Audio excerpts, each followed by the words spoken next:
So pretty much don't deal with your emotions and just keep going. Got it. So just work yourself a ton and Just don't work have yourself a boundaries. ton and don't set boundaries and don't feel anything. Don't feel anything. Great advice for an Don't actor. feel anything. Don't feel your feelings. Just shove it all down. Just keep grinding and one will hit. One will get hustle made. hard. This is so special to have you on, and you were saying off mic that this is your first podcast, which is crazy, loco. Like, why? How? I don't know why, actually. Well, I'm honored. It's really special. I'm very intentional about who I choose to bring on, and you're someone that, from when I saw you in Father of the Bride, I was like, I'm sorry, what? Like, who is this person? Like, I hadn't really seen you before in a really like front and center way. And now literally even driving here, it's like your face is on billboards outside of my apartment. So you're everywhere. And it's been so cool to like watch from the sidelines your ascension and your journey. And it's really incredible. So I hope you're taking time to like revel in that, because I know when you're in that busy cycle of your career, you're just like go next thing, and it's sometimes you need to take that beat to like really process. It's kind of hard to sometimes. You're just like, and you almost feel like you're in the hamster wheel and things are spinning and you gotta go on to the next, and people are sort of celebrating the work that you did about a year ago and you've changed and grown and become somebody else after that. So it feels a little strange in certain ways. But I mean, you have to stop for a second and just be grateful. And I'm really happy that I surround myself with, really grounded humans that don't allow me to, think too highly of myself. If anything, they just really learn. They really know how to like humble me down. Yeah, keep it real. And just, that's like our love language as friends is just how do we make more fun of her? Yeah, that's good. But yeah, you have to, and I do feel really grateful. I'm in that moment of like, oh my God, this is so cool. Just seeing all the fruits from all those people that took a chance on me, like Tony Gilroy. He was one of the first people to see something in me before I even saw it in myself. And he's like, you can do this, you got this. And motivated me throughout the entire the first season of Andor. And is still the main person I call before ever taking a job is always Tony Gilroy. Yeah, he's pretty exceptional. I got to meet him briefly. I moderated a panel at UTA with Shauna Wallenberg. Yeah. And I was not a big Star Wars person coming into that conversation. And I said that during the panel. And afterwards, he like beelined for me. And he's like, thank you for saying that, because you're exactly the right audience that I want to be experiencing this show, because it is a drama within the Star Wars universe. And he said it's like one of the best things he feels like he's ever done. And a lot of people have had a barrier to entry because of the Star Wars thing, which you think is kind of crazy, right? Andor it's a beautifully crafted dramatic piece about a revolution, about a rebellion that just happens to be in a galaxy far, far away. Yeah. Okay, but before we get so far away, I want to take it back to the beginning a little bit, because your sort of journey is really fascinating to me. So you're born in Puerto Rico. I was born in Puerto Rico. Then you're raised in Mexico. Then you moved to Miami age 12. Then you go to New York. Then you're in LA now, right? So, and I'm half Guatemalan. And you're half Guatemalan. Can't forget that fun fact. But so you're this like cultural like mezcla of a person. So how do you describe that for yourself now as you're a woman coming into this era of your life? It's honestly so hard because, a lot of people are like, are you Puerto Rican? Are you Guatemalan? I'm like, I'm so Puerto Rican and I am so Guatemalan at the same time. I was grateful enough to be raised in Mexico, so I have a lot of Mexican qualities to me just culturally.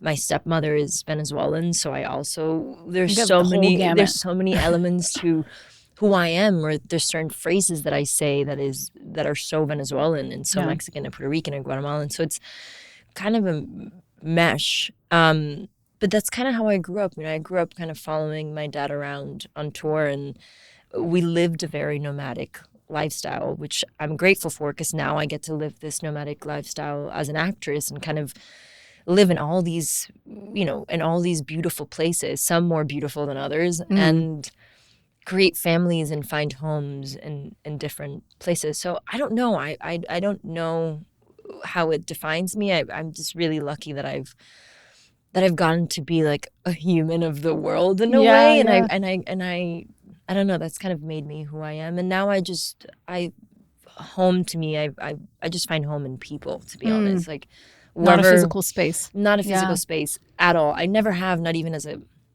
kid, because we were so nomadic. So like wherever my mom and my dad were, that was home. Wherever my brother is, or my two brothers are, that's home. Wherever my boyfriend is, my other half is, that's home. Yeah. I mean, so you learned early on to have this ability to ground in yourself, to really find that, because I know some folks could have the opposite experience, right? Where they feel untethered in themselves. But you really gravitated towards the people and the relationships in your life. Yeah, and the habits that you create. Like I really fell in love with running because it was the easiest way for me to discover kind of a city. Yeah. So I love running, and I'll run and sort of discover a place, and then just get like into little habits, like making sure I have my one grocery shop and I have one person that knows me in that grocery shop, and that makes me feel at home when they're, I walk in and they're like, "Good morning, Adria," and I'm like, okay, I'm where I'm supposed to be. Now I have this love affair with this woman not love affair, that sounds wrong, but like I'm literally so fascinated by her, and I'm trying to see how I'm going to create a character out of her mannerisms, because she's incredible. Her name is Francesca, and she works at a pub in London. I sit at the same table, and she'll come over and take our order, and just, I don't know, I've loved being able to spend time with her over the course of this month that I've been there. Like studying people, right? That's like one of the most things I love as well about traveling the world, is just like, I don't want the touristy version of that place. I want to sit somewhere where people are just living life on a Tuesday and be like, what's this like? What's this hour like in their day? And just see how that's the same or different from where I'm, living in currently. And everyone has a story. Like, she's Sicilian, lives in London.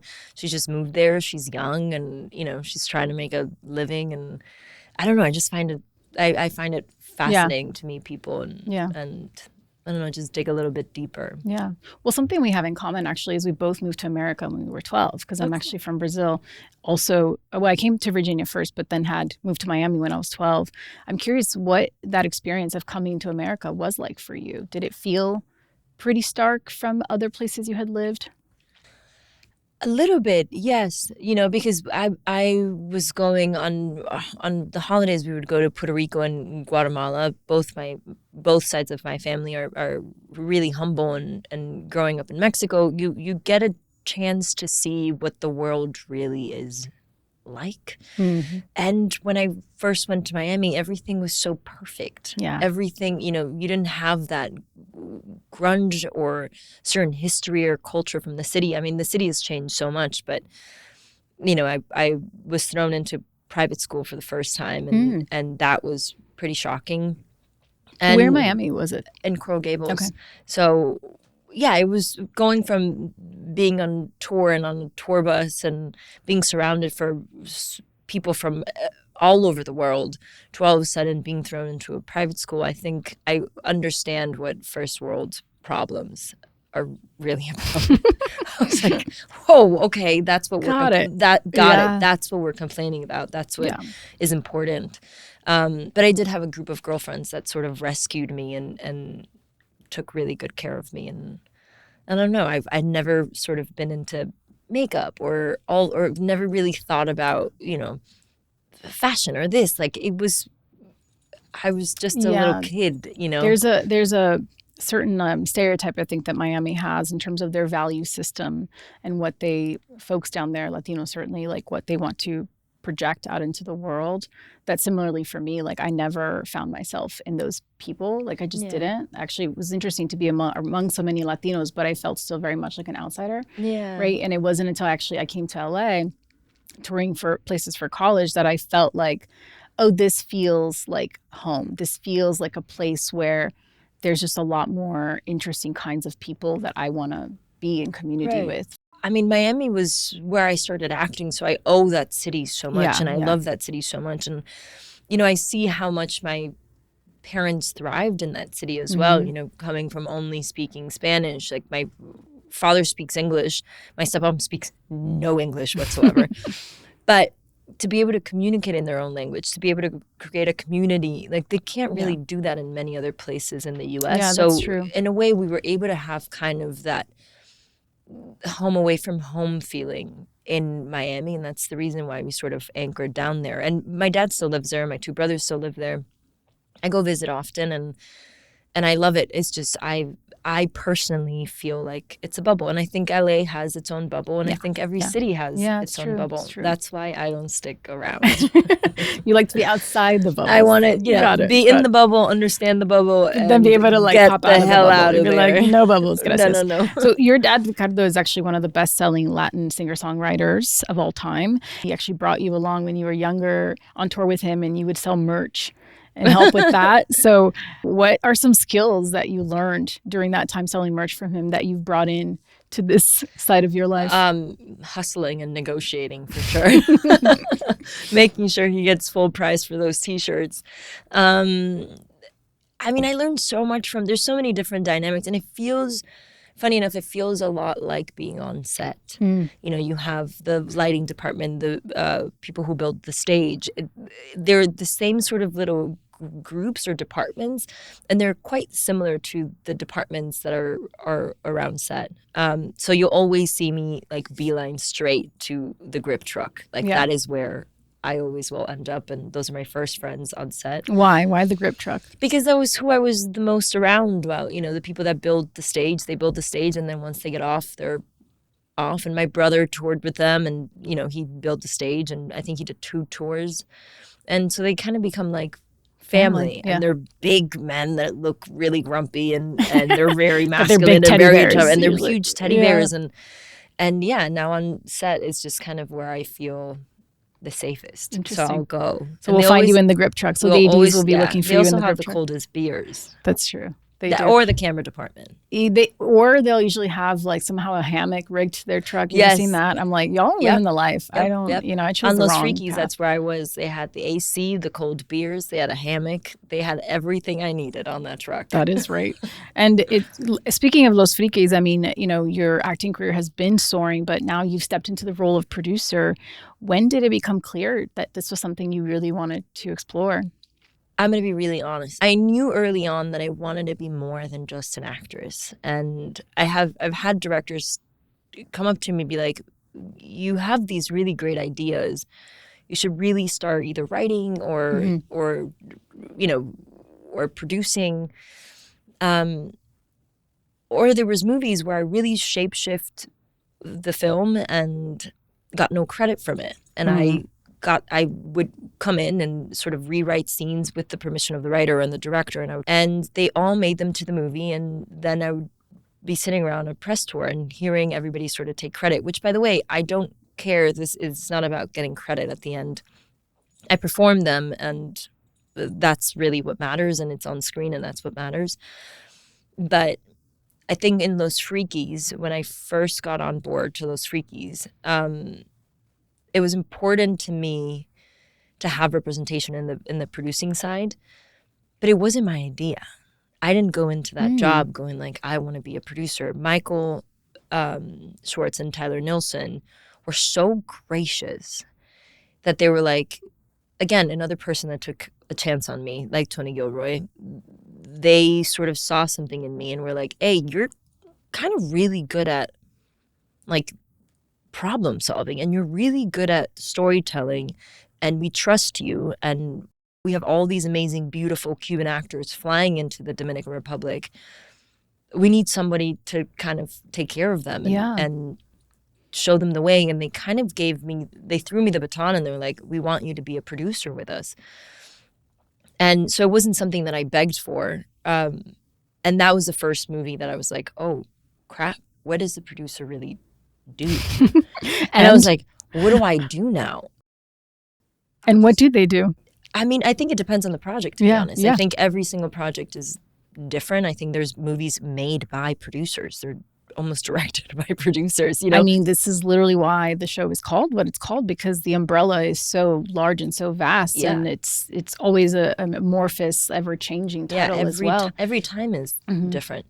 On Los Frikis, I just didn't really know, so I just tried to do it all. I became, you know, Pedritos, Manuel, Eros, everybody's assistant, pretty much. Yeah. And I was like, is this what being a producer is? Somewhat. I'm gonna assist all of your needs. And I lied and said that I had we had no money in that movie, but I lied and said that we had like a credit card just in case they needed anything. So all the groceries. So I would just take them to the grocery shop. I just became like an on-set assistant. Yeah. And then I would also stay on set. And I've shadowed many directors before. And this time I was shadowing, but also having sort of a say in a way. I would sit down and Tyler would ask me questions and I was like, I don't think that's right. I do think that's right. And he would listen. That's so nice. and he wouldn't listen to like, he would, not because I had the best idea in the world, but he listened to sort of guide me in how my decision would affect. It sounds like he trusted your perspective, right? That's why he sought you to come in and bring something that they were humble enough to realize they didn't have, which was also a female perspective. Yeah. And a touch point as a Latina. Certainly you're not Cuban, but like there is a language there, literally and figuratively, that you can speak that perhaps they can't. Yeah. And I feel like I absolutely loved the film, side note, and Peanut Butter Falcon was one of my favorite movies. And I know how hard these movies are to make. So I mean, hard. It was 7 years in the making, and you guys cast like unknown first-time actors from Cuba and then flew to the Dominican. It's like every odd is stacked against you. So the best thing you can hope for is that the process is really collaborative and that everyone feels empowered and safe to show up and do their best work. Yeah. And at its best, I think independent film, that's what it should feel like. Yeah. Because the results, unfortunately, on the other side are so unpredictable. Yeah. And it's a struggle. And I do want to say, you know, we had a brilliant female producer on set. Rebecca. Yeah. Who was a beast. So it's not that they needed me. They didn't need me. They just saw something in me again, and they really wanted to sort of coach me, and which was so cool and so beautiful of them to give me that gift and that authority. I felt that authority for the first time ever on set. And I learned so much because I got to, you know, watch them make decisions, you know, 14 hours a day. I just sat behind them, and most of the time I was translating their English to the actors because the actors sort of, the translator was a little bit too direct and too literal. So when it came down to like sort of emotions or talking a little bit more about the scene, I could come in and kind of help a little bit translate what Tyler and Michael were trying to tell them. And then, you know, in the release of the film, that's where you really put your big producer cap on and you're like, all right, let's go try to make this, you know, happen. And there's some movies that break your heart. There's some movies that make you the proudest. And I think Los Frikis a little bit of both. I think that movie should have been watched by everybody. It is such a special movie, and it is forever my little gem in my heart. It's the most important movie I've ever made. Yeah. I mean, I think you can feel that. As someone who's been on set so much of my career too, it's like there is this intangible quality that imprints, I think, on screen when you have this like love and care at every level. It's not just what ends up on screen, but every touch point from, you know, the electricians to crafty. Like you just feel that. Everything. And it's so special. And it does upset me deeply that those kind of films that touch so many, that inspire so many, struggle to find their audiences, don't get the marketing push that they deserve for a variety of reasons, right? So I hope that this can be a resurgence of interest in the film because everyone should watch it. It is absolutely beautiful and just a masterclass. The performances, everything is just everything. The cinematographer. It's a perfect independent film. Honestly, it was Santiago's first movie. First time he ever watched a movie in a theater. I remember I sat down with him and we did like this tiny little screening in Miami. Once, you know, a lot of them were in the US. We did a screening and I'm sitting right next to him and he's like, oh my God, I'm so excited. This is like the movie theaters in the movies. And I was like, 1 second, you've never been to a movie theater? And he was like, I've never been to a movie theater. I've never had popcorn in a movie theater. Wow. Oh, the first time he was ever going to watch a movie in a movie theater, he was going to watch himself. And I remember just him holding my hand through that first 20 minutes and I could feel his heart through his palm. Oh my and gosh. he was just so, there were so many emotions happening through him. And I'm like, this is why I do what I do. Yeah. Was there a moment on set for that film where you felt like, oh shit, like I'm a producer. I've stepped into this power, into this space? There was a few. There was a few. To feel this sort of respect that a lot of the actors had on me while they are the ones teaching me an accent while they're giving me everything. They had this sort of respect towards me. Maybe it was because I had worked in Hollywood before, but also because I was their producer. They sort of would rely a lot on me. And when someone relies on you, there's a big connection that happens. Yeah. And I just remember looking at so many of them and being like, wow, like you could do it all on your own, but you think you rely on me. And sort of sending them off and giving them wings was like the first, oh, that's a big producer move, you know? Yeah. Of like being able to tell someone you're free. Yeah. And I'm allowing you to be free was a big moment for me. Well, it's very akin to your character. I mean, your character Maria in the film really plays a similar role in the context of the story. Was it challenging at all to have to wear both hats, you know, to be in your producer hat and still have that nurturing aspect? Well, I think that in this movie specifically, because I was a producer in the movie and they gave me that role of to take care of, you know, a lot of the actors who had never been in a foreign country, it allowed me actually to play Maria more truthfully, because it almost felt like I was Maria offset and on you were set, just method acting the whole I was time. just kind of method acting in this interesting way. And I maybe think that's, you know, Tyler and Michael's sort of little genius of what they orchestrated with giving me that role.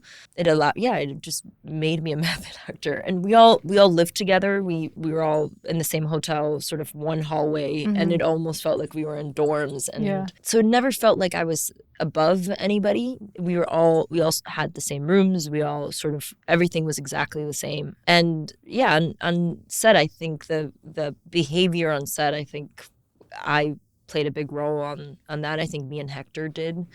It's a big responsibility to set the tone. I think that's if you're number one on the call sheet or you are wearing that producer hat.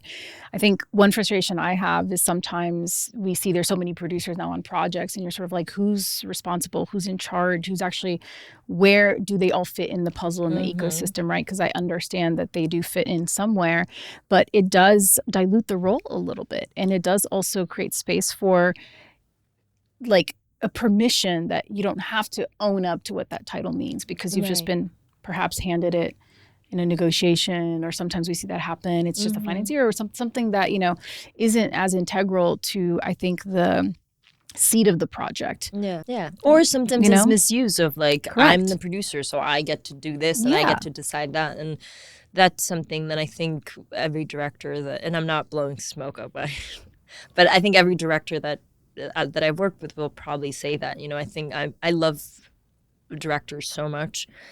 I rely on them. I am very picky with who I choose to direct me.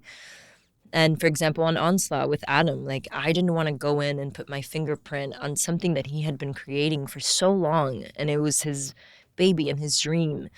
But when I'm coming in as a producer, I come in as his teammate. And I'm like, I'm just here to be your teammate and to make sure that you make your days and to make sure that you, when you finish this movie, you get to watch it and be like, this is exactly what I wanted. Yeah. But there are certain things that I, you know, can see could be troublesome or I have an idea for this or that. And nobody could have been more collaborative with me than Adam Wingard. Yeah. He was incredible and allowed me to sort of dig a little bit in story and get a little bit more involved. And he asked for it, which is something that's really beautiful. And by the way, I also had ideas that he went, I don't think that's right. And I go, absolutely then. I'm not going to fight it because you've been with this project longer. Yeah. You know this project longer. I'm here to be like, can we test the waters?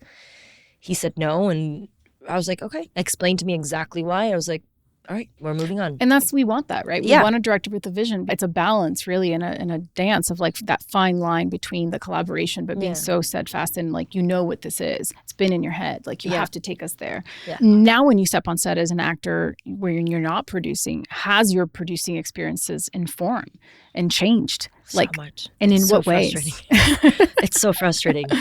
The way my brain works naturally, I don't know if it's because I grew up on tour or I grew up with a father that is so logistical and is just problem solving, and his life is just so wild and crazy that you have to be four or five steps ahead of him. I can see things before they happen. I'm like, great, if we do that, then we're not going to make the date. Great. Mm-hmm. Oh, you're going to... And you can't say anything. I'm like, good God, do not don't put the camera there. Or I see an actor turn around. I'm like, don't do that. Like, that's another setup, you idiot. Yeah. Like, just not an idiot, but yes. I'm like, that's such a stupid shot that now we're forced to get. So, yeah, it's really frustrating to not be able to sort of step in. And, well, you see all the inefficiencies, right? And you or have I see to all just, the inefficiencies. Yeah, you have so to then just stand back. I put it upon myself to be like, okay, we're going to turn around. That takes 45 minutes. That fitting that you wanted me to do, which is going to give me an 11-hour turnaround, I'm going to do it in that turnaround time, which I don't need those 45 minutes in my trailer anyways. So we're going to move it there. And then I'm like, okay, or I'm like, oh, you don't have that ready? Okay, this is what we're doing now. So the ADs love you. The ADs do love me. Yeah. I'm like, I show up and I'm like, I'm ready. Those Frikis that we did the camera test and the beautiful hair and makeup team, you know, they got excited and we did an hour of hair and makeup, an hour and 20 of hair and makeup, and I finished. And because I was a producer, I go,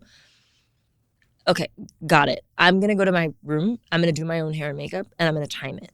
And I timed it, and it was 8 minutes exactly. And I screenshotted it and I sent it to Tyler, and I go, I'm now doing my hair and makeup.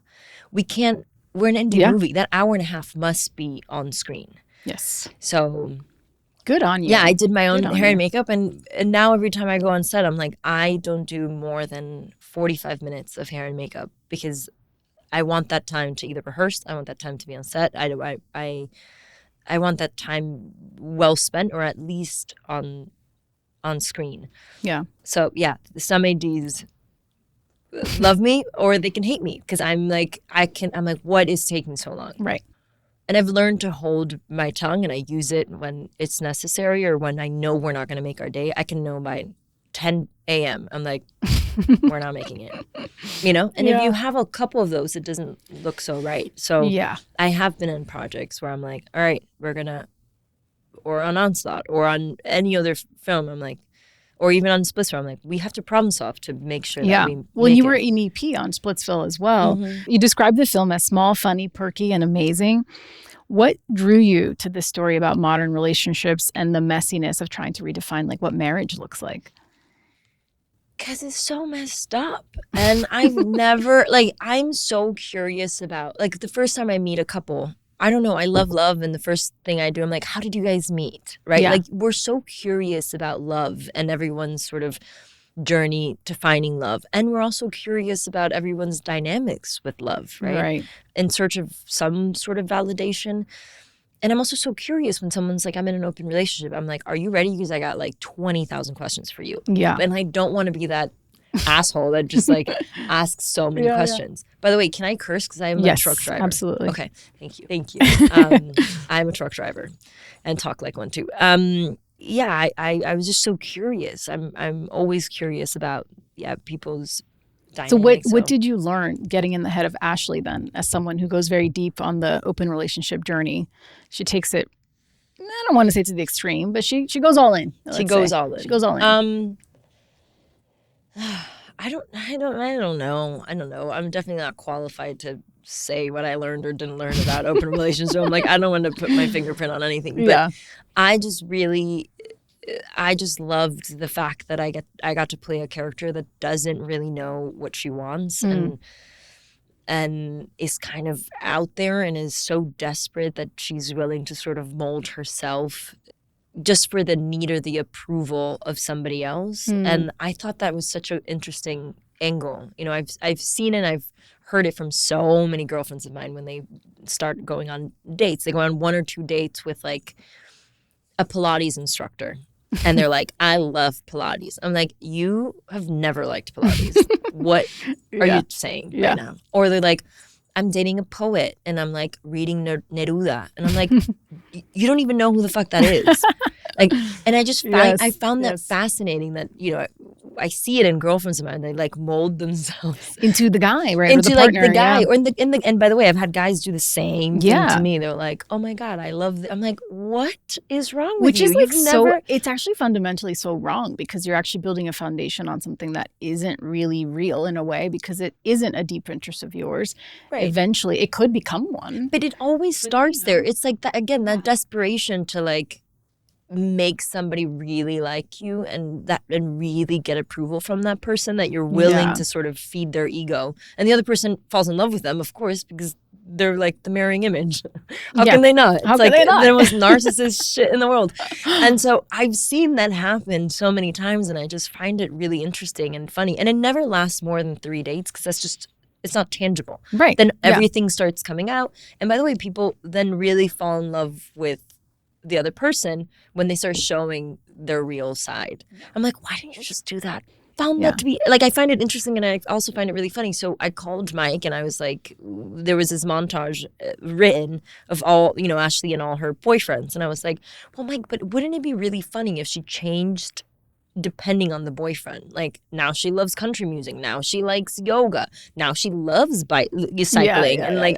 To all these different, molding onto all these different dudes. And he's like, you're out of your mind, but I think it works. I love that sequence, by the way. I love the way you guys shot it. like just the way the camera flows through that space and the passage of time. You know, that was one shot. That was one take. That's impressive. So the camera would pan, and I would be off camera, and I would be completely butt-ass naked, like changing. Well, not butt-ass naked, but like I had like undergarments. Right. In front of the whole crew, just like changing, putting another costume on, chucking it, and then I would sort of be ready for the time that the camera would pan. And it was so fun because you're kind of on stage, or almost like it felt like a theater performance in a way.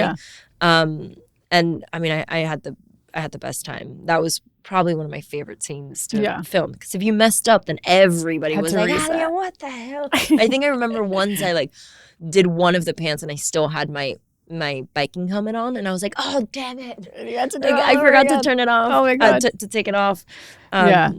It was an exciting day on set. And Dakota Johnson's company, Tea Time, also produced the film, and she's really also becoming a real player as far as an actor producer. Do you have ambitions to also have your own company? Is that something that's percolating for you? Yeah, absolutely. That is very much in the works, and I have a name for it and everything, and I'm so excited to share it when the time is right. You're currently in the midst of shooting another hugely anticipated film, the new Thomas Crown Affair. I can't say that word for some reason. It's not that hard. With Michael B. Jordan. And I'm sure that you can't tell us much, but how does the scale of that production so far compare to others you've been on? Oof. I mean, I come from the indie world. Yeah. I've only done little movies. You know, Hitman was a little movie. Blink Twice was a little movie. Splitsville, Onslaught. Like, all my past movies. Well, and even Sana was saying that Andor was like an indie version. Andor felt like an indie film version of Star Wars, which is wild. Yeah.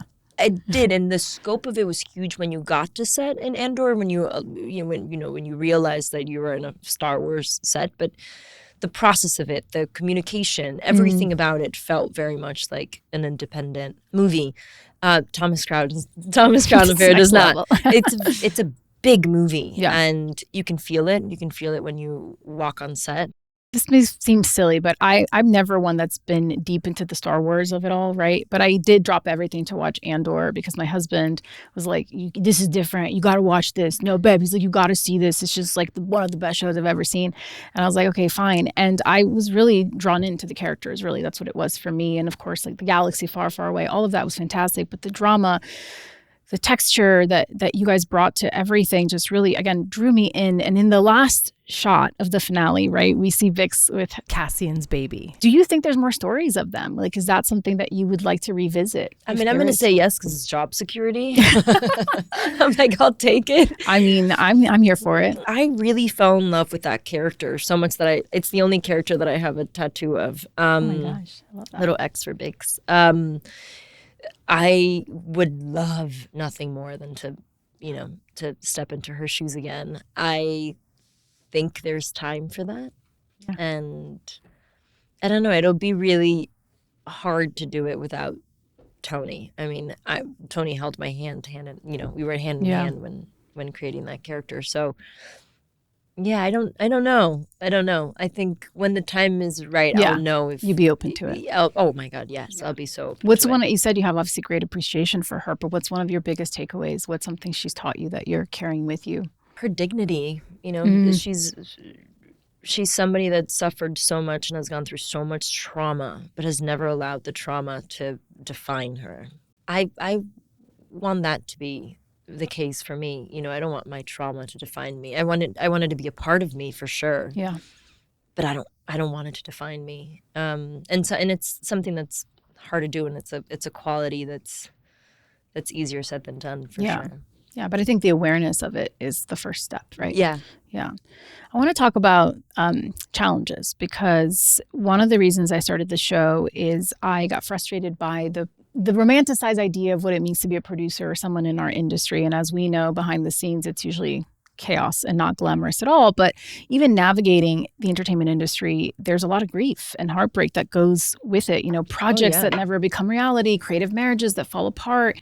It can really betrayals, like you name it, it's real, you know, and it just really can like wear you down and grind the soul, certainly. And for me, like I was clamoring for a space where I could hear from other women predominantly to be like, have you felt this? Like, have you dealt with this? Like, how have you like found it in yourself to get up time and time again after you get smacked in the face in ways that like a lot of therapy, you know, help, but don't sometimes fix. You just have to like, you know, heal those wounds and keep going. But I'm curious how you've sharpened this instinct for yourself and how you've navigated some of these inherent challenges.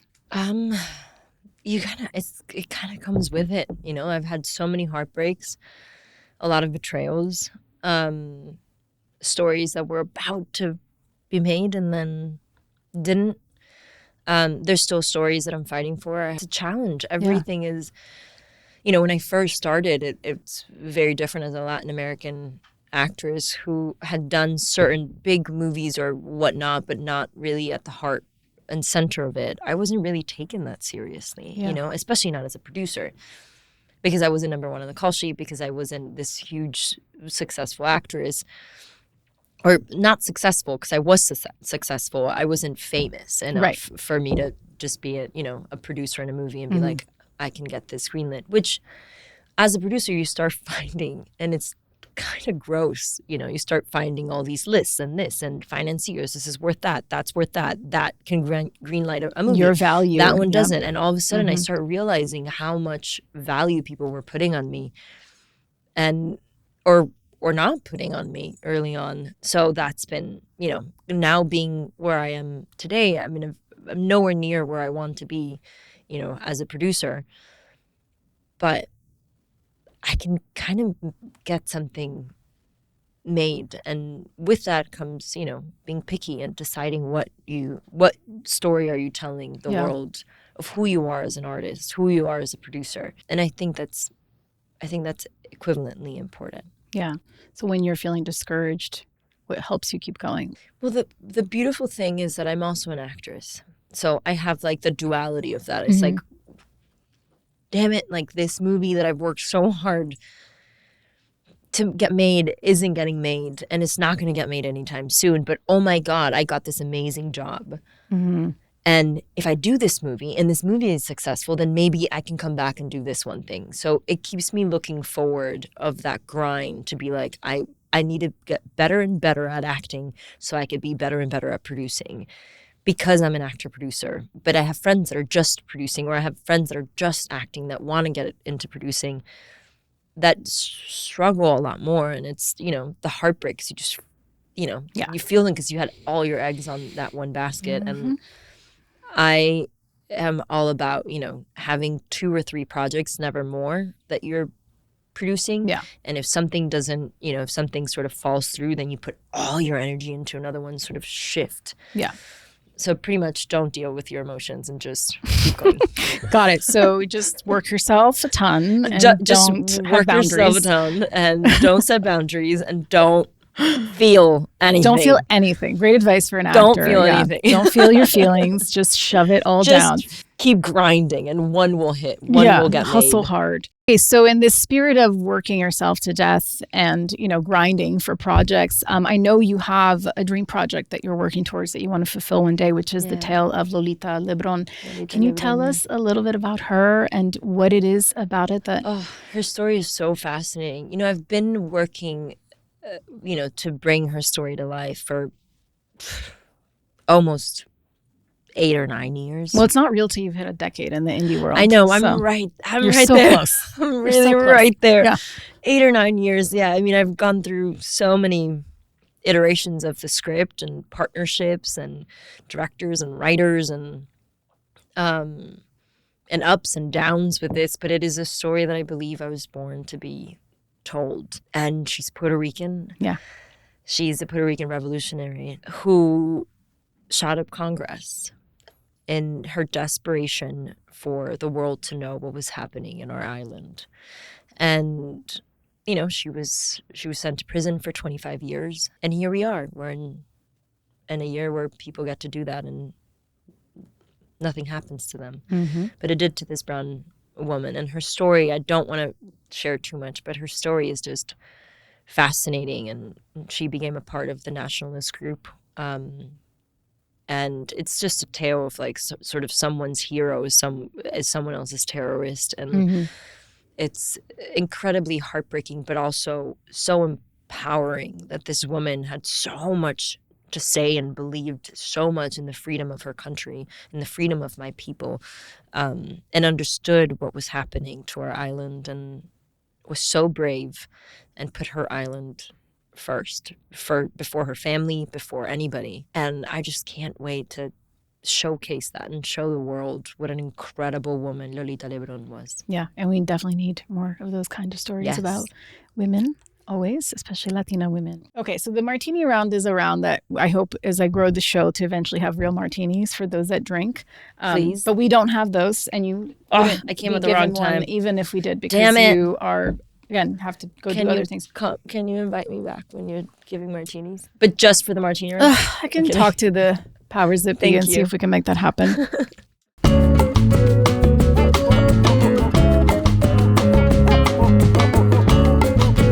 First question. So you enjoy running. We talked about this earlier. What's a song that pumps you up and gets you across the finish line every time? Ooh. Oh, there's a couple.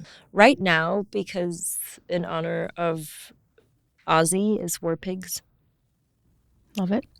Okay, as someone who does their own repairs around the house and likes to get crafty, which is something I loved learning about you, by the way, in this research, like come over anytime. What was the last thing that you built or fixed?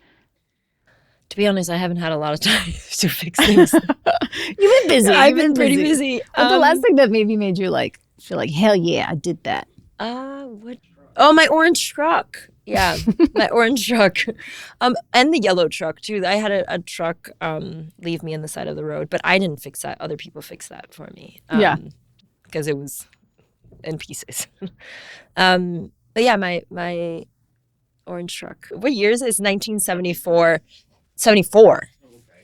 Not 73. I wouldn't have gone to 1974. What did you fix? Were you like getting all? Were you all? Bronco's the battery. Yeah. Okay. And I haven't quite fixed it just yet. You still have to, every time I drive it, I have to unplug the battery or put the battery in. So that's stick shift too, right? I have a power draw. No, it's not stick shift. 70s. Huh? Okay, great. I have a Prius, so I'm not fixing that anytime soon.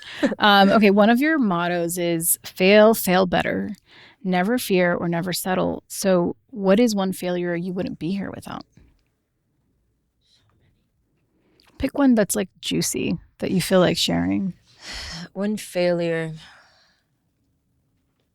I've had a couple auditions had two that broke my heart. One of them was we know it was for another Star Wars movie. I mean, I've spoken about it really openly.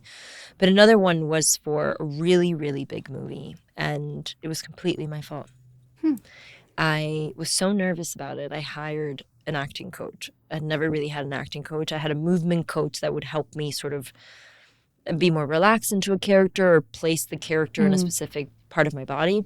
I know that sounds really weird and actory, but you know, we all got to hold on to a crutch somewhere, you know? Do what you need to do. Yeah. And I was like, for this audition, and this director is amazing, I need an acting coach. So I spent 2 hours with an acting coach. She told me exactly how to do the scene. And apparently she was the best and has trained everybody. So it went against my way of working. I'm pretty free when I work and pretty radical and wild. And I see what hits. And it's just fun for me. And that time I went in and I did it exactly like she told me, and I was kind of proud about it. But it was instinctually wrong for me. And the director then goes, whoa, because he had seen some of my other work and had heard about me and had seen my self-tape, which was wildly different to what I was doing there. And he gave me direction, and I didn't take it. I went straight and did exactly what the acting coach told me to do.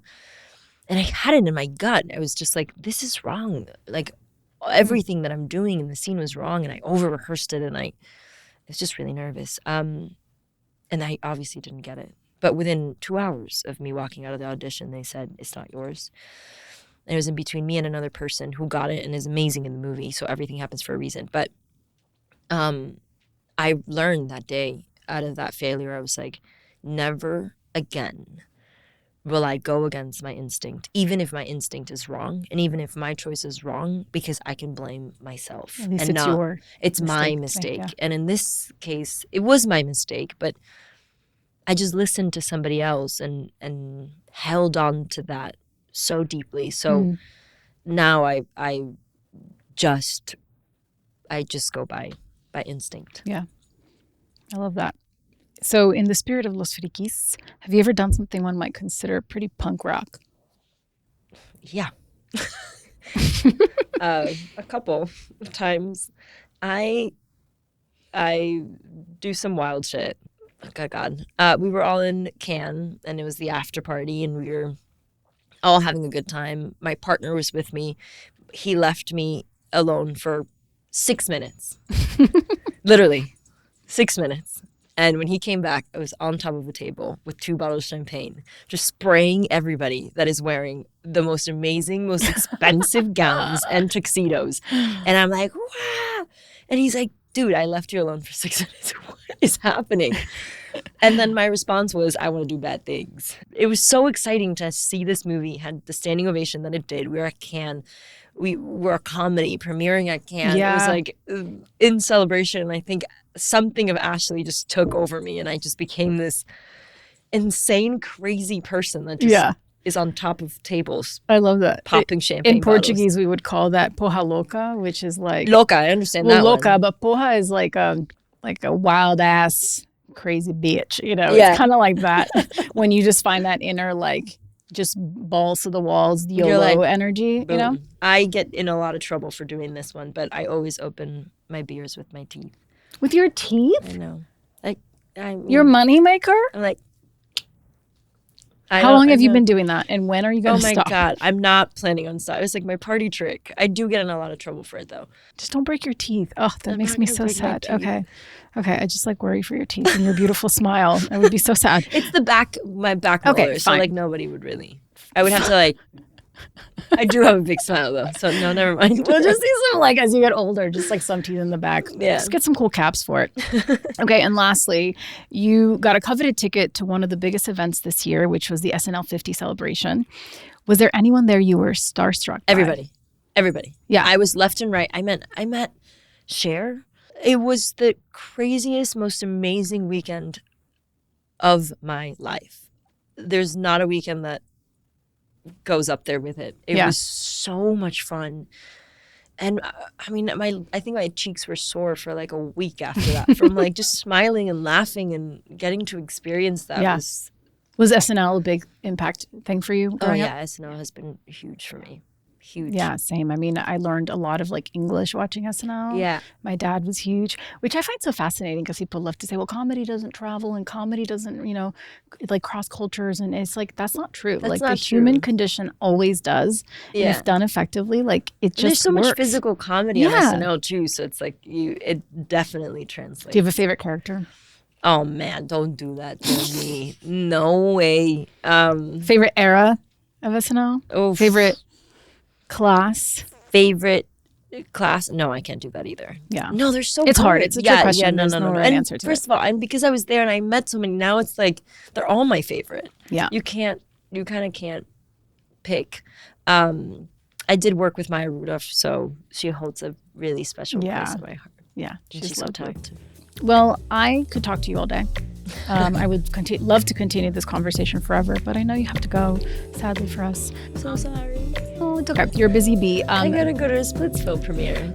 And then you gotta hop on a flight to London, just jet away and live the dream, as we know. Live the dream of someone that doesn't sleep. But as we wrap up, I want to just thank you again for taking the time and sitting with me, and for this being your first podcast experience. I hope it was delightful, everything you could want and more.